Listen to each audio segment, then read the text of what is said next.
Hello friends, welcome to Kavi foods. இன்றைக்கி நம்ம வீட்டிலையே பரோட்டா ரொம்ப ஈஸியாக எப்படி செய்யலான்னு பார்க்கலாம் வாங்க. பரோட்டா செய்கிறதுக்கு நான் 1 கப் மைதா எடுத்துருக்கிறேன். இது 1 கப் மாவு வந்து 1/4 கிலோ இருக்குது. இந்த அளவு எடுத்துருக்கிறேன். இப்போது இந்த மாவுக்கு தேவையான அளவுக்கு உப்பு சேர்த்துருக்கிறேன். 1 டீஸ்பூன் அளவுக்கு எடுத்துருக்கிறேன்.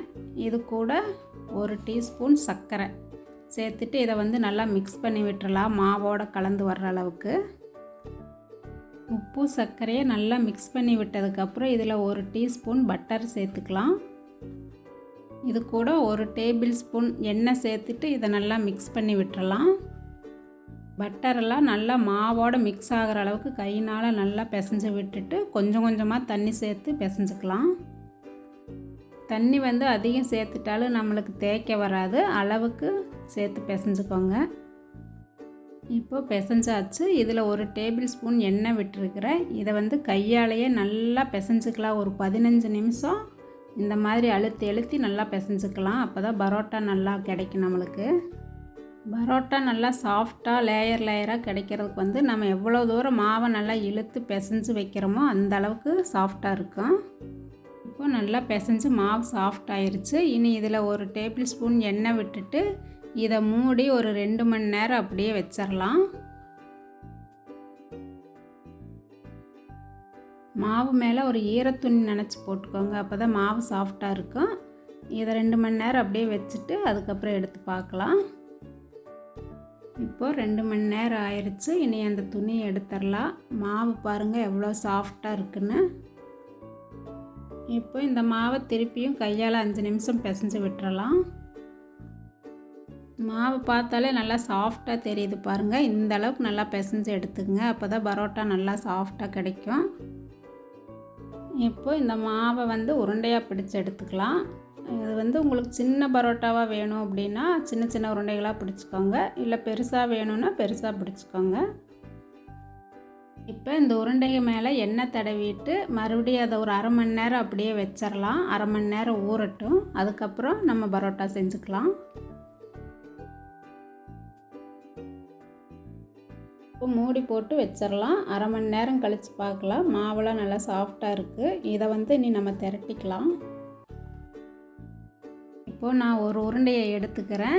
இப்போ நான் வந்து கிச்சன் மேடையில் தான் மாவை தேய்க்க போகிறேன். சப்பாத்தி கல்லுலாம் தேய்க்கிறதுக்கு பத்தாது, அதனால் இதுதான் கரெக்டாக இருக்கும். அதில் எண்ணெய் தடவினதுக்கப்புறம் அதில் மேலே லேசாக மாவு தூவி விட்டுறலாம், மைதா மாவு.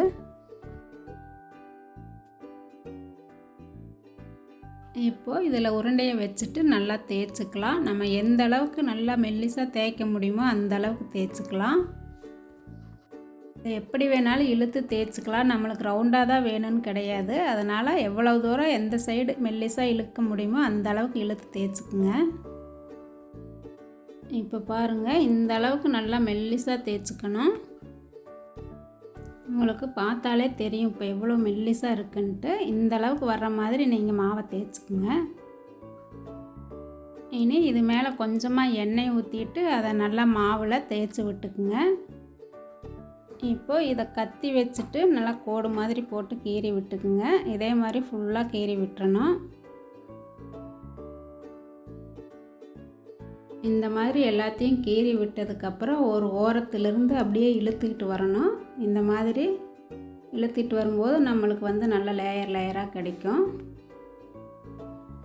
இந்த மாதிரி செய்யலாம். இன்னொன்று வந்துட்டு இதை வந்து கீறி விடாமல் இதே மாதிரி சேலம் அடிக்கிற மாதிரி இப்படியே மடிச்சுக்கிட்டு வந்தோம் இந்த மாதிரி செஞ்சுக்கலாம். நான் வந்து இந்த மாதிரி கீறி விட்டு செஞ்சுருக்கிறேன்.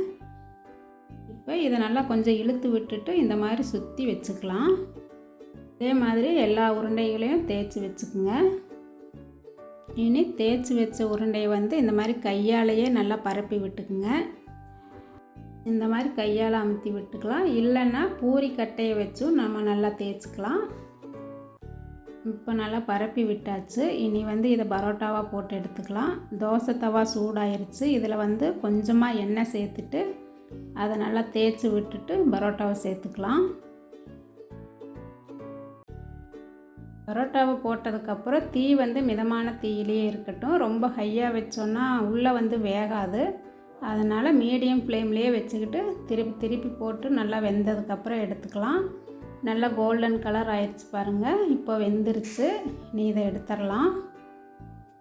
இந்த மாதிரி 2-3 செஞ்சதுக்கப்புறம் சேர்த்து வச்சு சூடாக இருக்கும்போதே இந்த மாதிரி கையால் தட்டி விடணும். அப்போ தான் அந்த லேயர் நம்மளுக்கு வரும். இந்த மாதிரி எல்லாத்தையும் செஞ்சு எடுத்துக்கோங்க. இப்போ பாருங்கள், பரோட்டா நல்லா லேயராக நல்லா வந்திருக்கு. இந்த மெத்தடில் நீங்களும் செஞ்சு பாருங்கள். இந்த வீடியோ உங்களுக்கு பிடிச்சிருந்தா லைக் பண்ணுங்கள், ஷேர் பண்ணுங்கள், மறக்காமல் சப்ஸ்கிரைப் பண்ணுங்கள்.